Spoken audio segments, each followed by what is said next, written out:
এর সামনে কিছুই না বলাটাই ভালো। Are you feeling bad? ওনাকে আমি কিছু বলে বাড়িতে পাঠিয়ে দেবো? I manage.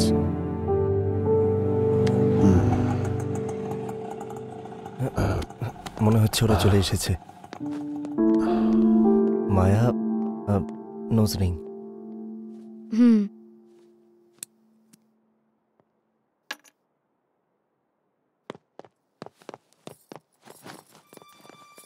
ভেতরে এসো। আরে নমস্কার আঙ্কেল, আসুন আসুন। কি এনেছেন? আম নিয়ে এসেছি বাবা। আরে শুধু আম এনেছেন? আমি ভাবলাম আঙুরও নিয়ে এসছেন। মাসি চলো উপরে চলুন, উপরে চলুন। হ্যাঁ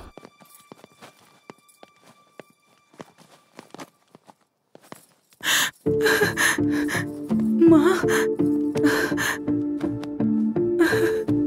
শরীর কেমন আছে মাহি?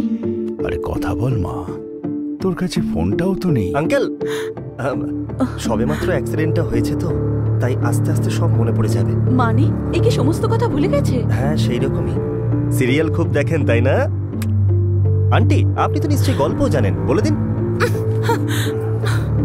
বাবা, ও কি একদমই কাউকে চিনতে পারছে না? হ্যাঁ আঙ্কেল, একটু সময় তো লাগবেই। আমি বলেছিলাম গুরুদেবের ওখানে ঠিকুজি কুষ্টি নিয়ে যাই আর ওনাকে দেখাই, কিন্তু আমার কথা কে শুনবে? মা দুর্গার পুজো না করেই তোমরা মেয়েটাকে বিয়ে দিয়ে দিলে। আমার কথা শুনলে না তো।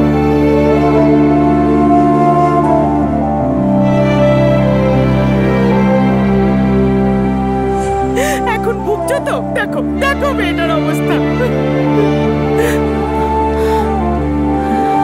মারি, আমাকে তুই চিনতে পেরেছিস?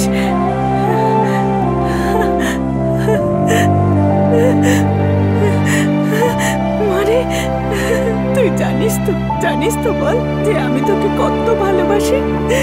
এখানে সবাই আছো, তোমাদের চিনতে পারিনি, আমাকে চিনতে পেরেছে। আমাকে কত ভালোবাসে আমার মেয়েটা, আমার সোনা মা।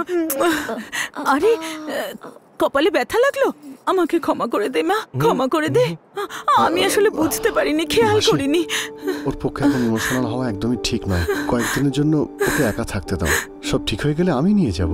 দেখো তুমি বলেছো তো নিয়ে আসবে, কিন্তু চলো চলো চলো, অনেক হয়েছে, মেয়েকে দেখা হয়ে গেছে তো, চলো। ওকে বেশি বিরক্ত করো না, চলো। থাকিস রে মা। চলো চলো দাদা। আসুন মাসি, কেয়ারফুল। সরি মাসি, আপনাদের এখান থেকে যেতে বললাম, আমায় ক্ষমা করে দেবেন।